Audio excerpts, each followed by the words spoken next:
hay un último punto que tenemos de resultados de los sectores de buenas prácticas estadísticas. Los antecedentes del Código de Buenas Prácticas recogen los principios fundamentales de las estadísticas oficiales propugnados por las Naciones Unidas, Eurostat, la Comunidad Andina y experiencias de países de Europa y de América. Este es un instrumento técnico regulador de la actividad estadística oficial.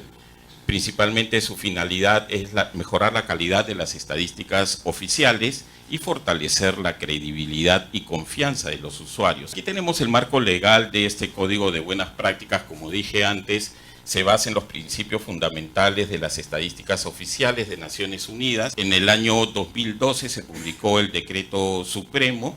En el mismo año también se aprobó el reglamento de este Código de Buenas Prácticas y está interrelacionado con todas las leyes estadísticas e incluso con la Ley de Transparencia y Acceso a la Información Pública. La finalidad es mejorar la calidad de las estadísticas oficiales. Este Código de Buenas Prácticas tiene 3 dimensiones: compromiso con el usuario, compromiso con la eficiencia y compromiso con la calidad. En el caso de la primera dimensión se tienen 4 principios: la pertinencia, imparcialidad y objetividad. Tenemos también la independencia profesional, la transparencia, equidad y oportunidad. En la dimensión 2, el compromiso con la eficiencia, el uso adecuado de las fuentes de información, la coordinación. Y en la tercera dimensión, una metodología sólida, la coherencia y comparabilidad, y algo muy importante que es la confidencialidad.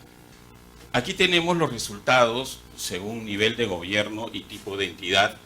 Existen en el año 2013 97 entidades nos habían reportado los resultados de buenas prácticas, y actualmente en el año 2016 216 entidades nos han remitido estos resultados a nivel de ministerios, otras entidades públicas, organismos autónomos, gobiernos regionales y gobiernos locales. Pero ¿qué información están remitiendo? Siguiente, por favor. Bien, nosotros tenemos estructurada una encuesta donde les preguntamos acerca de cada principio. El principio de pertinencia nos dice la mayoría de las entidades que sí cumplen con este principio. Imparcialidad y objetividad, por ejemplo, en el caso del gobierno central, 110 entidades nos dicen que sí cumplen con el principio de imparcialidad y objetividad, y 4 que no lo hacen. Tenemos la respuesta según entidad. Aquí estamos viendo el caso de algunos ministerios y todos los principios.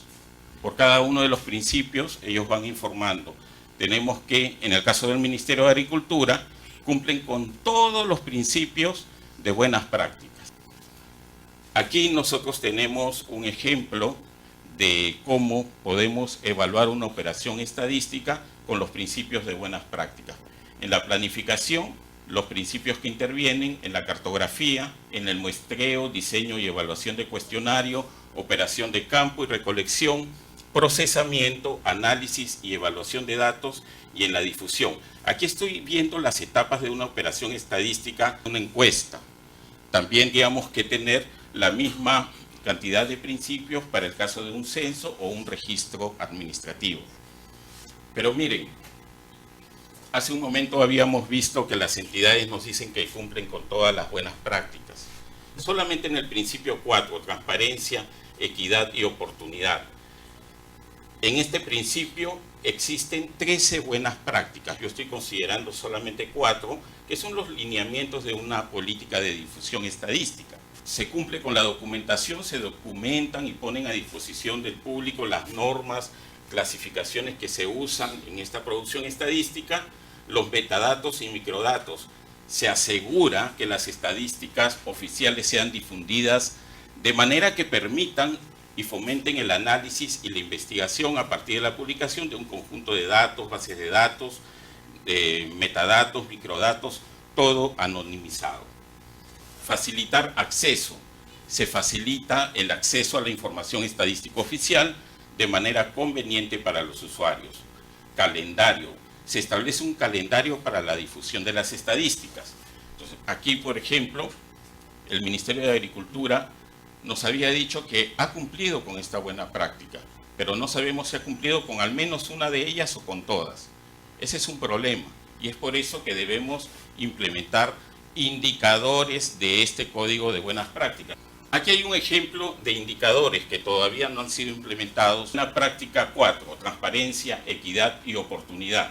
Se dice, la buena práctica 4.2, se comunica a los usuarios los cambios metodológicos con la debida anticipación. Un indicador sería número de actividades estadísticas del año pasado que tuvieron cambios metodológicos significativos y que impactaron en los resultados. Allí tenemos un indicador.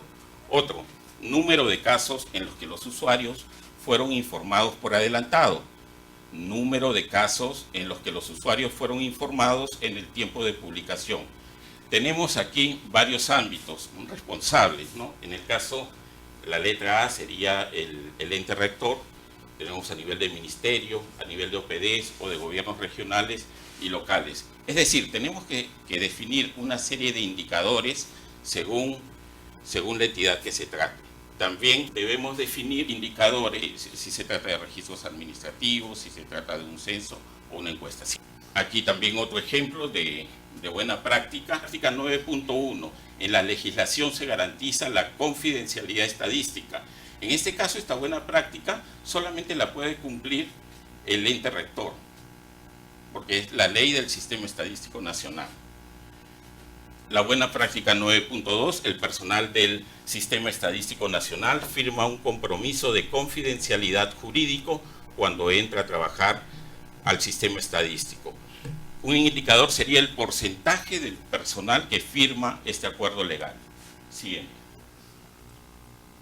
Entonces, es necesario definir indicadores de buenas prácticas estadísticas y organizar talleres de capacitación que comprendan los registros administrativos. Un buen ejemplo es una conferencia que se realizó en marzo en el Ministerio de Justicia y Derechos Humanos. Ellos tenían muchísimo interés en cómo aplicar el Código de Buenas Prácticas en sus registros administrativos.